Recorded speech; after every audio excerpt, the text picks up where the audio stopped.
Gagal bayar di aplikasi pinjol Singa. Nah, sebenarnya kalau kita telat bayar dan gagal bayar di aplikasi pinjol yang namanya Singa ID, apa sih yang akan terjadi gitu ya teman-teman ya.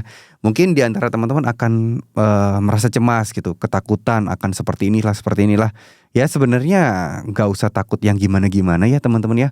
Masalah hal-hal seperti itu bukan sesuatu yang harusnya teman-teman takutkan sih kalau menurut saya. Kenapa? Karena pinjol legal itu tidak akan membuat teman-teman hancur, tidak akan membuat teman-teman tertindas, tidak akan membuat teman-teman diperlakukan apa ya, layaknya pencuri gitu ya, enggak.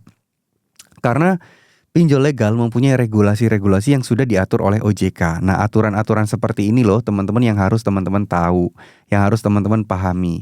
Biar apa? Karena di luar sana banyak banget orang-orang yang sengaja pengen nipu teman-teman, pengen memanfaatkan kondisi teman-teman. Nggak hanya dengan embel-embel niat membantu teman-teman, tapi pada kenyataannya mereka justru malah pengen menjerumuskan teman-teman. Jadi hati-hati ya. Jadi kalau teman-teman sekarang galbay di Singa, teman-teman harus cari tahu dulu ini masih legal apa enggak sih? Masih terdaftar di OJK enggak sih? Itu yang pertama. Nah yang kedua, teman-teman harus tahu bahwa memang denda dan bunga tidak akan bisa teman-teman hindarkan. Ya. Lalu kemudian kalau kalian tahu ada DC lapangannya atau tidak, teman-teman gak usah khawatir. Singa menurut saya pribadi sampai sekarang belum punya. Jadi ya tenang aja. Kalaupun suatu saat punya, berarti itu bukan masalah yang besar. Ya. Lalu untuk bunga dan denda tadi, sorry kelewat. Itu apakah ada nilai maksimumnya? Jawabannya ada.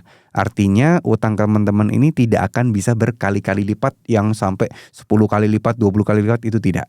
Ya, karena memang ada aturan maksimal 100% hutang pokok. Lalu kemudian yang keempat soal slik OJK. Nah, slik OJK ini sebenarnya pinjol legal itu bisa melaporkan ke slik OJK jika mereka bekerja sama dengan kayak pihak bank digital atau bank apapun itulah ya. Teman-teman, mereka bisa dan itu pun nggak ada masalah gitu loh. Dan kalaupun kena slik OJK itu bukan sesuatu yang besar.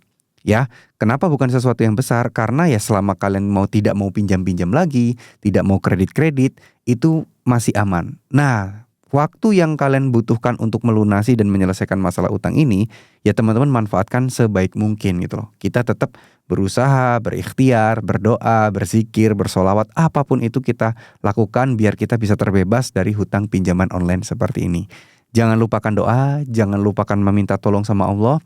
Apapun itu, apapun yang terjadi, teman-teman layak kok dapat pertolongan dan memang kita kan diminta untuk selalu memohon ya. Kan toh kepada siapa lagi kita memohon, bener gak? Tetap semangat. Assalamualaikum warahmatullahi wabarakatuh.